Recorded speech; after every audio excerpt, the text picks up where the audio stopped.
Let's Talk Christmas. I am Peju Bambushi Roethlisberger. Hi everyone, and I'm Naomi Bambushi. And thank you guys for tuning in. Before we begin, as always, don't forget to like, to comment, and to subscribe.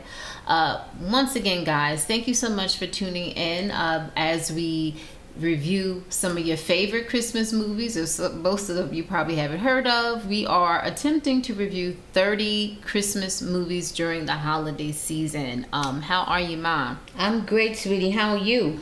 I am doing well. Before we begin our review system, guys, we just want to kind of go over it again. So the top review is, of course, top shelf. That means that's from an 8 to a 10. It means that this movie is excellent, highly recommended. You must watch it. Then we have in our mid tier the premium tier, which is movies that are decent, not great, but have some fun things to it, and that is anywhere from a 5 on the low end all the way up to a 7.5. And then at the bottom, we have Hooch, which is 1 to 4.5 stars. Those are the movies that you may want to pass by, or either maybe have a drinking game in order to get you through it. All right, on this episode, we have 3 movies that we are reviewing, Christmas movies that is, starting off with Tidings for the Season. And this is a Hallmark Christmas movie starring, of course, Tamera Mowry-Housley. And she plays a single mom. We have Britt, who is an ambitious local news anchor. If you remember, guys, Britt is from Being Mary Jane. He played Mary Jane's younger brother. And then, of course, we have the cutie, Elijah-Justus Lewis, who is playing Tamera's young son. So the film tells the story of a news anchor whose life kind of takes an unexpected turn when he meets this young little fan and his mother. Now, things definitely begin to change because the little boy is a huge fan. He wants to be a news anchor like his idol. It's a lot of heartwarming stuff in there, kind of like the feel-good type movie. Now, what are your thoughts of Tidings for the Season? I thought it was very typical Christmas fare, sappy, corny, festive, sweet, innocent, extremely wholesome, and lighthearted entertainment. The one thing about these holiday movies that I'm seeing, especially the ones that we've seen like on Hallmark and Lifetime and even Netflix, they are very predictable. And I guess predictability is really good for the holidays because you normally want to see a happy ending. There is a big dilemma in this movie, of course, and the Britt has to make a decision and on what he wants to do moving forward in his life. And of course, the young little boy and the mom play a huge role, played by Tamera. I thought it was okay. Not my favorite movie, not the worst movie that I've seen. Tamera and the little boy especially, were very, very likable. So for that, I am going to give it a 5.5 on the premium side. Okay, what about you, Mom? I'm going to go with a 6.5 simply because it was good to see Tamera, and they are her and Tia are 2 of our favorite twins, and it just made everything feel good. So I'm going 6.5. Okay. Next movie is Jingle Bell Heist, which is a Christmas romantic comedy, and it stars people that I am not familiar with. Olivia Holt, Connor Swindells, Lucy Punch, and Peter Serafinopoulos. So this film is about a young woman, Sophie's character. She is juggling multiple jobs to support her mom, who is afflicted with cancer. And then we have Nick, who is a former security installer who has recently been released from prison. Now, Nick's backstory is pretty much really the central to the plot because he was falsely accused of stealing from the department store. So all of that kind of plays into this. And he also is a dad. So all of that plays a role. He doesn't have money, of course, to help support his child. So, maybe some things happen because of that. And we understand why some things happen because for Sophie, who is trying to take care of her sick mom. Ma, what are your thoughts on Jingle Bell Heist? Well, Jingle Bell Heights, I thought had a sort of sad side to it. When you talk about illness and you talk about the fragmentation of the family, there were a couple of things in it that was really kind of had very serious overtones, which took a lot of the joy out of it. Mm-hmm. But in the end, things came to a pretty happy resolution. So in that regard, it was wonderful because it was Hope Springs Eternal, and just gave a sort of loving Christmas message. Okay, so I'm gonna go with probably maybe about a 6 for this one for Jingle Bell Heist. It was a little different. I'm giving it credit for having a little bit more of a different story to it.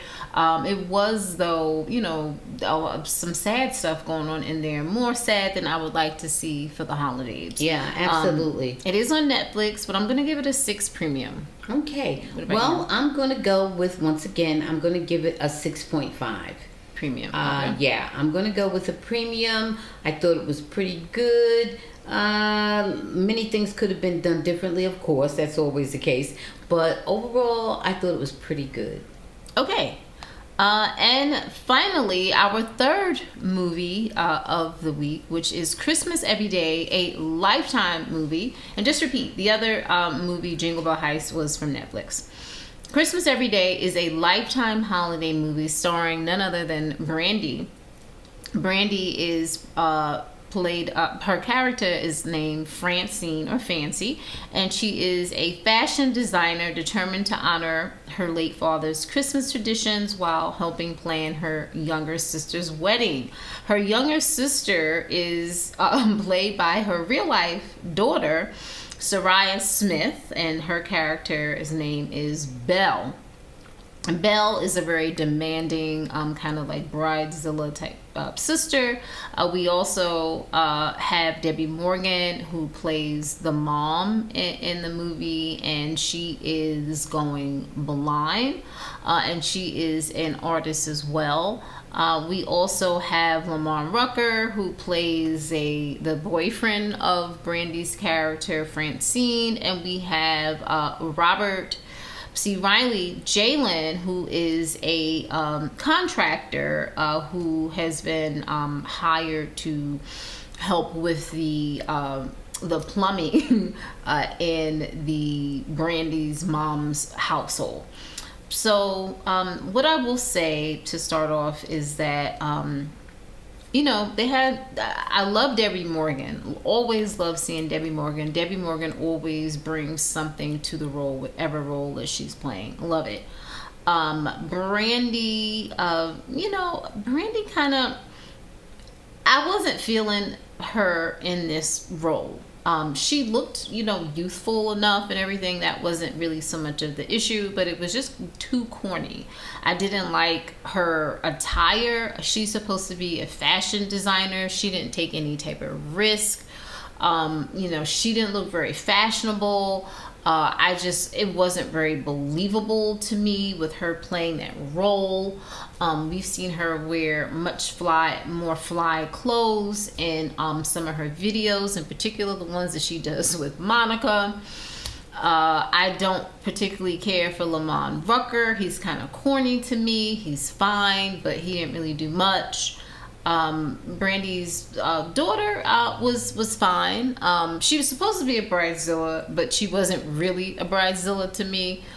I don't know. What are your thoughts, Ma, on Christmas Every Day? I agree with you 100% that Brandy was not giving fashion designer. She didn't seem fashion forward at all. In fact, when she was supposed to look the most fabulous, she looked the most matronly and plain. I didn't like that part at all. And what I really didn't like, it was nice about her daughter. Oh, wonderful to see Debbie. She's always fabulous in whatever role she's playing, and which has a tendency now to be more of the matriarchal kind of roles, which is wonderful and appropriate. Lamar Rutger, I'm sick of him. Maybe because I'm looking at him, there's a big question mark about him, period. There's not enough known about him for him to even be interesting. So, to me, he's just one big bland character. Brandy, I was, like I said, really annoyed with her, not her facial appearance or anything like that. She looked great, as far as her face and or whatever. Her body wasn't bad. She wasn't in top form, but not the worst form either. Her fashion, I just really had some issues with. I don't know what was going on with that. And I had some issues with the resolution of the movie. I don't know how much I'm supposed to share or not. I did not like the ending in particular. One aspect of it I liked a lot, but there were other things that I just was left scratching my head about. Okay. So So what do you give it? For me, 6. No premium 6? No 0.5, premium 6, low premium. I'm going with, again, a premium 5.5. It kind of, and maybe a premium 5. I'm going to go with premium 5 because I actually enjoyed Tamara's movie better. So did I. Yeah, so Tidings for the season, I like that much better. This one, in fact, the one with Brandy in it, Christmas Every Day, they just had, the Tyler Perry had Finding Joy, and the woman was much more fashionable in that role. Absolutely. Absolutely. And Lamont Rucker, Robert C. Riley, he looked nice. That lead, he was attractive. Yes, so that part absolutely. Was good. Yeah.